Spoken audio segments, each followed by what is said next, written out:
In the dead of winter, she gave her last breath to protect them. 3 cubs were found, frozen, barely alive, alone, freezing, forgotten, until one man heard their cry, and one panther chose love. This is the story of Liora, the cub who lived. Because sometimes, love rewrites nature. Love knows no species, only soul. Watch the full story now. Like, share, follow for more wild stories of hope. The blizzard screamed through the peaks of the Avari Mountains, drowning the forest in white chaos. Snow fell in furious sheets, burying trails, silencing rivers, and turning the ancient trees of Stoneclaw Valley into frozen sentinels. In the heart of this storm, beneath a fallen cedar, came the faintest sound, a whimper, soft and ragged, nearly swallowed by the wind.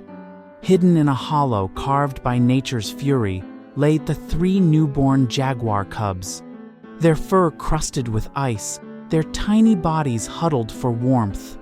Their mother, Nyra, a legendary tracker from the northern range, known for her uncanny instincts, had saved a lost family just hours before, guiding them through the whiteout with a strength that defied death. But that strength had limits. Her body was found curled protectively over her cubs, frozen in place, her final breath spent shielding them from the storm. Her sacrifice became legend, but it also left her own children alone, defenseless. As their cries grew weaker, hope seemed to vanish into the wind. But far below, a ranger named Kael Thorne, haunted by Nyra's bravery, was pushing through the storm, driven by something deeper than duty. He didn't know why, but something was calling him back to the ridge. And soon, under the shadow of a dying storm, he would find more than loss. He would find a whisper of life clinging to the snow, and a destiny he never asked for. The forest had lost its guardian, but the story wasn't over. Kael Thorne moved like a phantom through the white abyss, his snow-caked boots sinking into the frozen crust of Stoneclaw Valley with every urgent step. The storm had slowed, but the wind still hissed through the pines, carrying whispers of something unfinished. A gut instinct, sharp and relentless, dragged him up the ridge. The trail Nyra had taken was nearly gone, erased by the avalanche's fury, but Kael kept climbing, eyes scanning every drift, every break in the snow.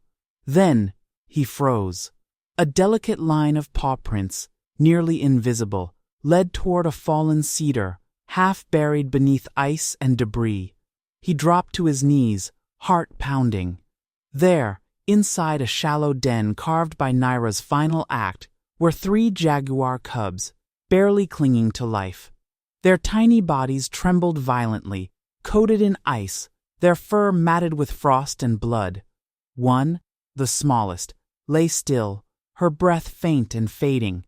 "Hang on, little ones," Kael whispered, voice cracking. He shrugged off his parka, wrapping the cubs against his chest, shielding them from the cold with his own warmth. The runt stirred, just barely. Kael rose and ran, crashing through drifts, carving a desperate path back toward the ranger station. The storm clawed at him, trying to drag him back, but Kael roared forward. As he reached the outpost, the doors flew open.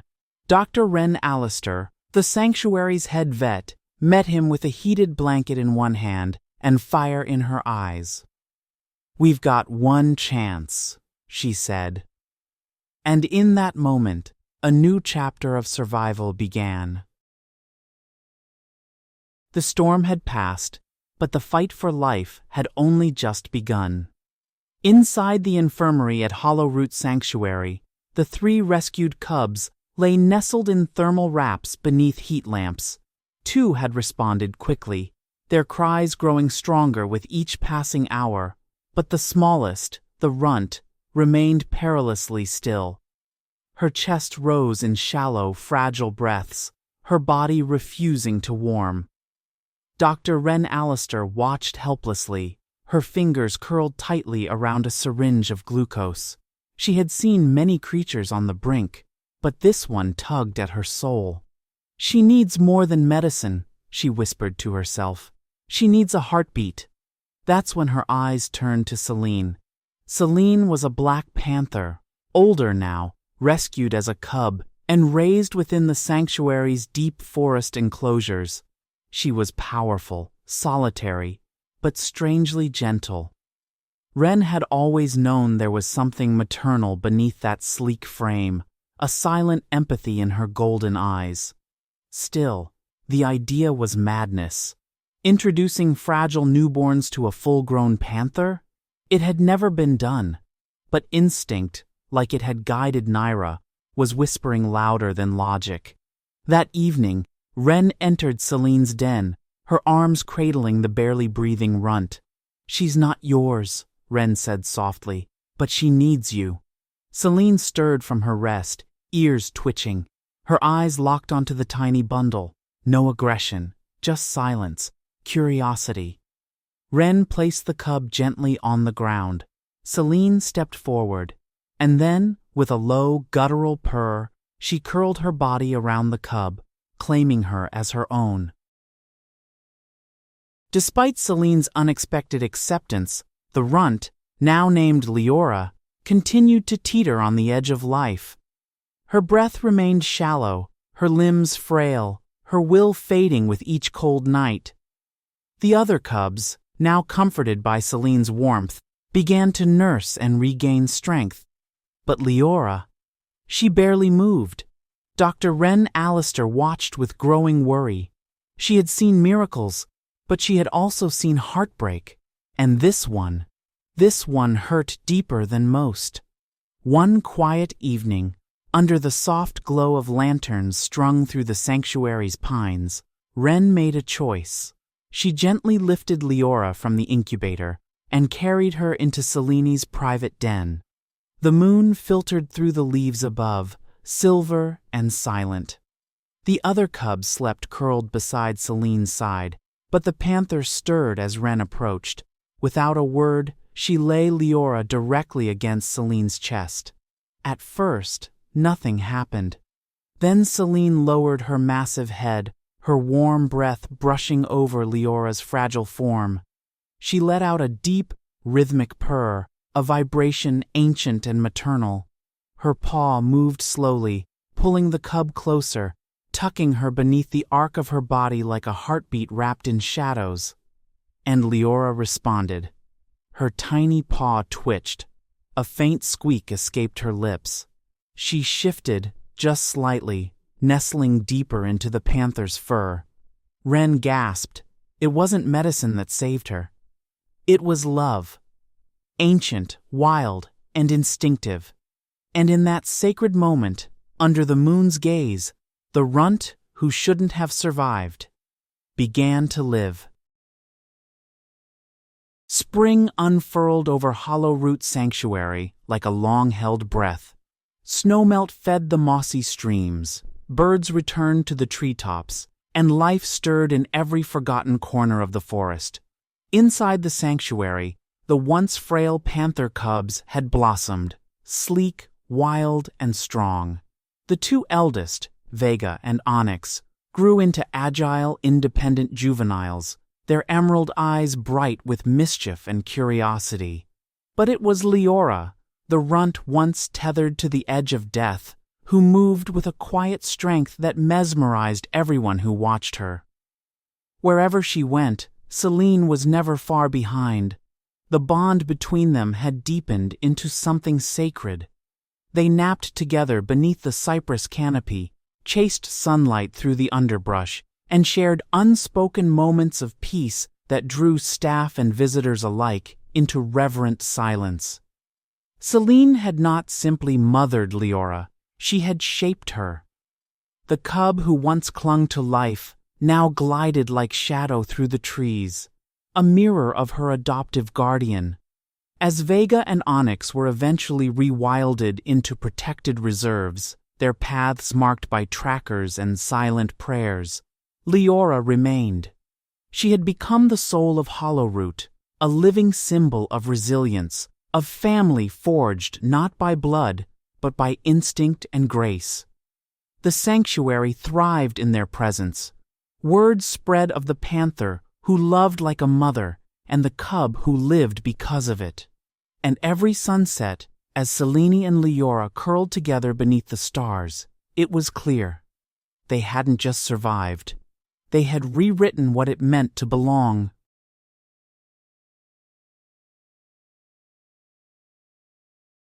Summer's warmth blanketed Hollowroot Sanctuary, but shadows crept into its heart.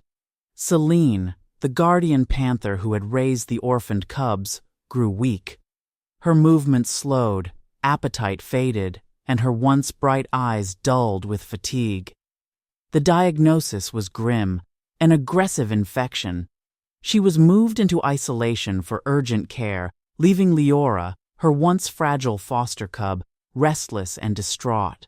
Liora paced endlessly near the enclosure, refusing food, her soft cries echoing through the trees.